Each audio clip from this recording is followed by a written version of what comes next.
Mental preparation কোর্সের আরও একটা সেশনে তোমাদের সবাইকে স্বাগতম। আজকের এই সেশনে আমাদের আলোচনা হবে all about everything relationship issue নিয়ে।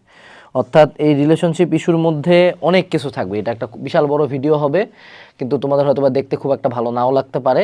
তো তুমি চাইলে একটু টানে টানে দেখতে পারো, তোমার যে সেগমেন্টে তোমার যে প্রবলেমটা আলোচনায় আসবে তখন সেটা দেখবা।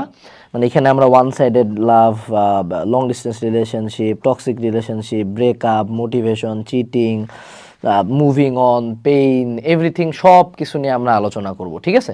তো ওভারঅল এভরিথিং এখানে এনকম্পাস করা হবে।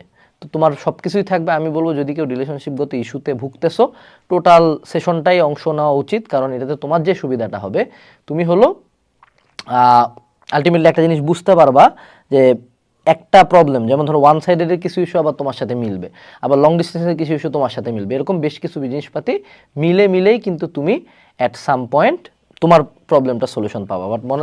বাট মনে রাখবা যে রিলেশনশিপ জিনিসটা একটা যথেষ্ট কমপ্লেক্স ইস্যু, একদম খুবই কমপ্লেক্স ইস্যু। মানে এটাতে এক্স্যাক্ট সেট অফ কোনো রুলস নাই যে আমি যেমনি বললাম এমনি তোমার প্রবলেমটা সলিউশন হবে। এটা একটা যথেষ্ট কমপ্লেক্স একটা ইস্যু, এবং এই কমপ্লেক্স ইস্যুর হওয়ার কারণেই কিন্তু রিলেশনশিপ সলিউশনগুলো খুব টাফ হয়। তোমাকে সব কিছুই ট্রাই করে দেখতে হবে যেটা তোমার সাথে খাপে খাপ মিলবে। ইভেন আমার এই সেশন থেকে তোমার কোনো কাজেও না আসতে পারে, সম্পূর্ণ নতুন কিছু হতে পারে, কারণ দুইটা মানুষের সম্পর্ক, এখানে যদি দুইটা ডিফারেন্ট মানুষজন